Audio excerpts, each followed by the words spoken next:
I am at 4/20/2017. I'm kicking it with James, director, editor, producer. I mean, my God, this guy does everything, and he had a chance to work with one of my heroes, Mr. Cheech. And it'd be so cool. Like, I've smoked with Tommy, you know, I have in the time, but I haven't worked with Tommy, so I don't know what it'd be like to work alongside Cheech Marin. And what would it be like? Is then you're the director, you're the producer, and you're the co-actor.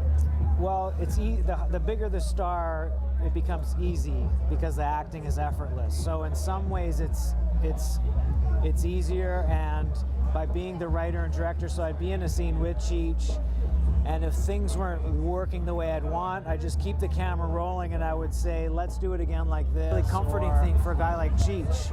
He doesn't have to go talk to me, 3 people. He can talk to the guy that he's got a relationship with and trust and likes, and we can talk about this, and it kind of makes it easy and effortless, which makes for good acting. As far as him being Cheech, you know, I grew up, I watched those Cheech and Chong movies over and over and over again, even the last ones.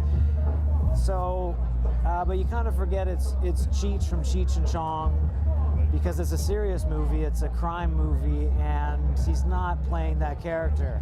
Now, hanging out with him on a personal basis, there's been a couple times where we're hanging out, and he'll start doing some of those old Cheech and Chong characters, and I'll be like, wow, I forget in real life. Is he the Cheech on that we see on like Cheech on the movies, or like in private, or is he more the? You know, he's really intelligent. He's beat Anderson Cooper on Jeopardy.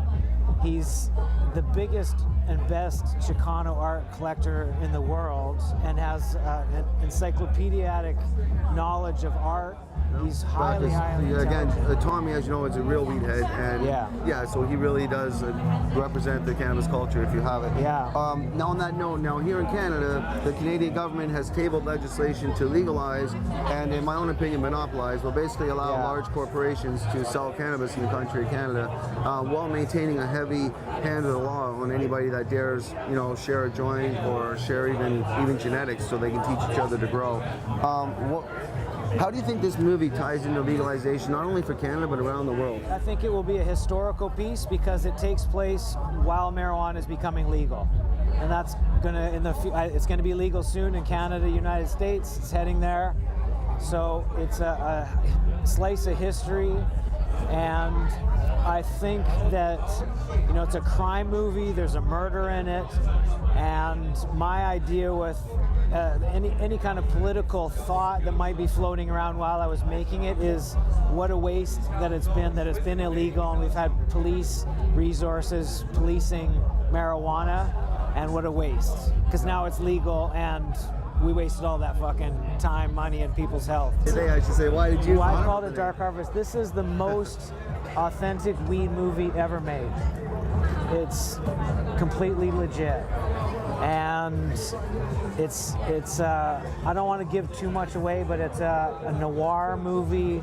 I like the juxtaposition of dark, and when you grow marijuana, it's all about light, and a harvest needs light, so I like the juxtaposition of that. So I wanted to make a noir crime movie in the marijuana world, and it's coming soon, and it's Cheech's first marijuana movie in 30 years, and it's not a comedy.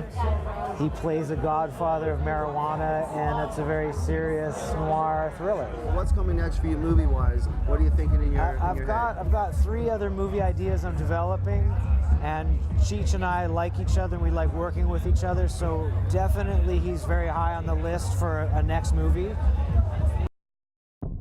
In 2 weeks, the government's going to announce that it's totally legal. So my advice to you, if I was you, I would go to some place that's sunny every day. Away from people like you and me. Far away. What do you think about leaving earlier, like a week from now? This is the last crop. We're done, that's it. How do you say marijuana in Spanish? Prison.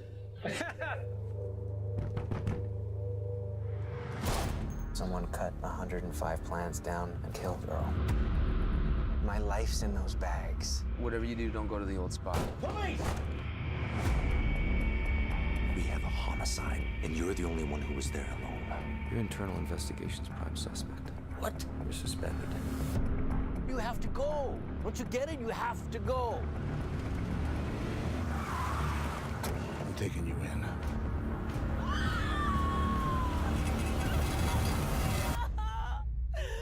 You're gonna help me find this guy. I will. See how easy it is when you're agreeable? Door was wide open. Anybody else you don't have a key? No. We're just looking for a friend of mine, Earl Freeman, black guy with a beard. You know of anybody trying to unload some full plans? Oh, that'd be pretty weird, huh? I don't know if I should be calling you. Well, it smells like marijuana. Are you out there? What do you mean, am I there? You just killed Frank. Where's it? Upstairs! It's gonna go legal. This is the cops' last chance to settle old scores. I turned down the payoff to get this guy. Bernie, trust me. Find out you're lying to me, I'm gonna kill you and whoever you're working with.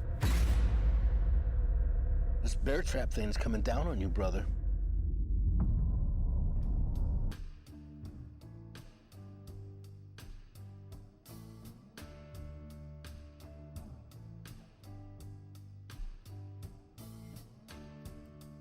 Anyone is ever